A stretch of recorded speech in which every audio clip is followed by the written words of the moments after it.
Damn. Assalamualaikum warahmatullahi wabarakatuh. Perkenalkan, kami dari kelompok ke-12. Saya Melin Herianto. Dan saya Tira Amalia. Dalam kesempatan kali ini kami akan melakukan pengukuran MMT pada radio hip, ankle, dan knee. Baik, untuk yang pertama, saya akan melakukan penilaian MMT pada bagian radio hip. Untuk gerakan pertama yang akan saya gunakan adalah gerakan hip fleksi, yang dimana pada gerakan hip fleksi ini otot yang akan berkontraksi adalah otot psoas mayor dan otot iliacus.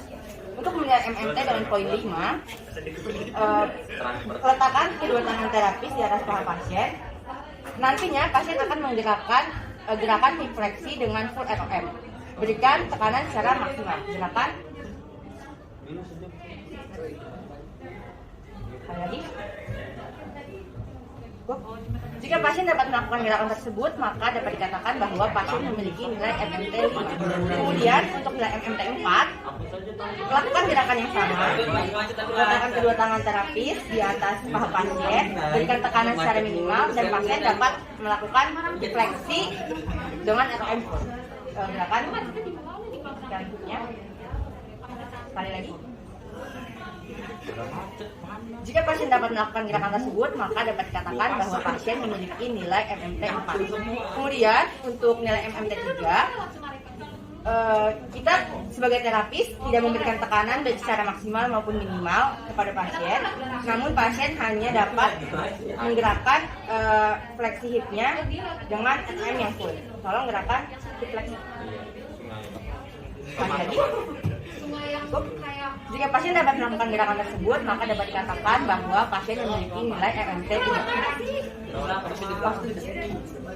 Kemudian untuk penilaian MMT dengan nilai 2, pasien kita posisikan dalam keadaan tidur miring. Kemudian kaki pasien yang di bawah diminta untuk ditekuk agar dapat lebih seimbang. Kaki pasien yang di bagian atas kita sanggah. Kemudian pasien diminta untuk melakukan gerakan hip fleksi. Mengapa disanggah? Karena pada penilaian MMT dengan poin 2, pasien dapat menggerakkan kakinya namun tidak dapat melawan gravitasi. Jika pasien dapat melakukan hal seperti tadi, maka dapat dikatakan bahwa pasien memiliki nilai MMT 2. Kemudian untuk MMT nilai 1, pasien hanya dapat dirasakan adanya kontraksi dari otot psoas mayor dan otot iliacus. Terapis mempalpasi bagian yang disebutkan tadi. Jika terasa adanya kontraksi, maka dapat dikatakan bahwa MMT dari pasien memiliki nilai 1. Kemudian untuk MMT nilai 0, pasien tidak dapat berkontraksi dan pasien tidak dapat menggerakkan gerakan hip fleksi. MMT yang kedua, saya akan menggunakan gerakan hip ekstensi, yang dimana pada gerakan hip ekstensi ini otot yang akan berkontraksi ialah otot gluteus maximus dan otot hamstring. Untuk menilai MMT dengan poin 5, letakkan kedua tangan terapis di bagian posterior kaki, berikan tekanan secara maksimum. Kemudian nantinya saat diminta untuk menggerakkan gerakan hip ekstensi, pasien dapat bergerak dengan ROM yang full. Tolong lakukan hip ekstensi.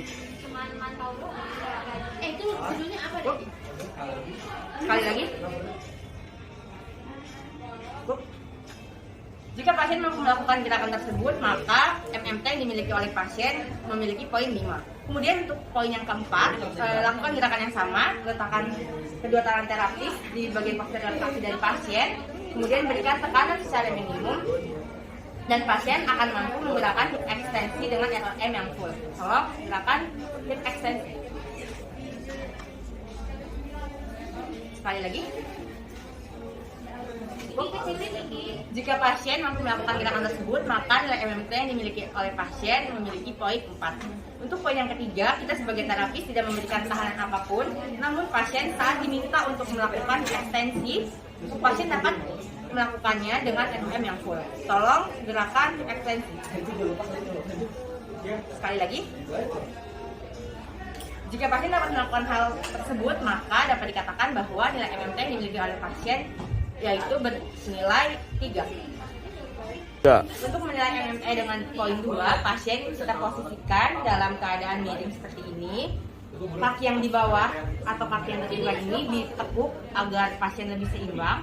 Kemudian, tangan terapis memberi sanggahan pada kaki pasien ke atas. Pasien diminta untuk melakukan gerakan hip ekstensi dengan ROM yang tidak full. Sekali lagi. Jika pasien mampu melakukan gerakan tersebut, maka dapat kita ketahui bahwa nilai MMT dari pasien memiliki poin 2. MMT dengan poin 1, pasien tidak bisa menggerakkan gerakan hip ekstensi. Namun, pasien tetap berusaha menggerakkannya sehingga kita sebagai terapis hanya akan merasakan adanya kontraksi dari otot gluteus maximus dan otot hamstring. Coba berusaha untuk melakukan hip ekstensi. Udah sebagai terapis mempalpasi di bagian gluteus maximus dan otot hamstring, maka akan dirasakan adanya kontraksi. Dan jika dirasakan adanya kontraksi, maka nilai MMT dari pasien itu memiliki poin 1. Kemudian untuk MMT dengan poin 0, pasien saat diminta untuk melakukan gerakan hip ekstensi, pasien tidak akan mampu untuk melakukan gerakan tersebut dan pasien juga tidak mampu mengkontraksikan. Selanjutnya yaitu pemeriksaan MMT pada regio knee. Yang pertama yaitu untuk nilai MMT 5, di mana dalam nilai MMT 5 ini pasien mampu melakukan gerakan fleksi knee dengan tahanan maksimal. Tangan pada ankle pasien, kemudian kita pasien untuk melakukan fleksi knee dengan tahanan maksimal. Silakan. Ulangi. Nah, apabila pasien mampu melakukan gerakan fleksi knee dengan tahanan maksimal dan full ROM, maka nilai MMT pasien yaitu 5. Kemudian untuk nilai MMT 4 yaitu pasien mampu melakukan gerakan fleksi knee dengan tahanan minimal dan full ROM. Baik, silakan. Apabila pasien mampu melakukan gerakan dengan tahanan minimal dan full ROM, maka nilai MMT pasien yaitu 4. Kemudian untuk nilai MMT 3 yaitu pasien hanya mampu melakukan gerakan fleksi ini tanpa diberikan tahanan dengan full ROM. Silakan. Ya. Maka nilai pasien dalam gerakan ini yaitu 3. Baik, selanjutnya yaitu untuk nilai 2, pasien mampu melakukan gerakan fleksi dengan tanpa melawan gravitasi. Kita pasien untuk melakukan fleksi dan tidak melawan gravitasi. Ya. Sekali lagi. Ya. Maka nilai MMT pasien yaitu 2. Untuk nilai MMT 1, pasien tidak mampu melakukan gerakan, tetapi terdapat kontraksi otot pada otot hamstring, di mana otot hamstring ini adalah otot yang berkontraksi saat melakukan gerakan fleksi knee. Nah, cara merasakan kontraksi otot hamstring hanya perlu dipalpasi saja. Nah, di sini terasa ada kontraksi otot hamstring, tetapi tidak terjadi gerakan fleksi knee. Maka nilainya yaitu 1. Nah, untuk nilai 0, maka pasien tidak mampu melakukan gerakan dan tidak terasa kontraksi otot hamstring. Selanjutnya yaitu pengukuran MMT pada regio ankle. Nah, posisi pasien yaitu duduk di bed dan fisioterapis berada di samping pasien. Kemudian letakkan ankle pasien di paha fisioterapis.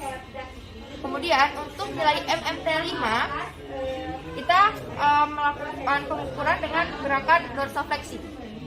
Di mana pada gerakan dorsofleksi ini otot yang akan berkontraksi adalah otot tibialis anterior. Nah, untuk nilai MMT 5, pasien mampu melakukan gerakan dorsofleksi dengan tahanan maksimal dan full ROM. Ya, silakan dorsofleksi. Lagi. Ya. Kemudian untuk nilai MMT 4, pasien mampu melakukan gerakan dorsofleksi dengan tahanan minimal dan full ROM. Ya, silakan. Ya. Kemudian untuk nilai MMT 3, pasien hanya mampu melakukan gerakan dorsofleksi tanpa diberikan tahanan dan full ROM. Silakan. Ya. Untuk untuk selanjutnya adalah nilai MMT 2, pasien hanya mampu melakukan gerakan dorsifleksi setengah ROM dan tanpa melawan gravitasi.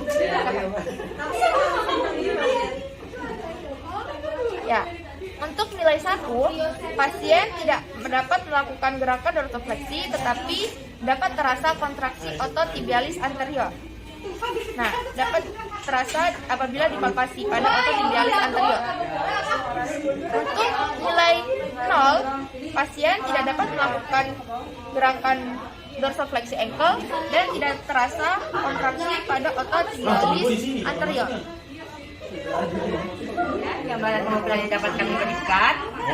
Semoga apa yang kami sampaikan dapat memberikan manfaat. Kurang lebihnya kami mohon maaf. Wassalamualaikum warahmatullahi wabarakatuh.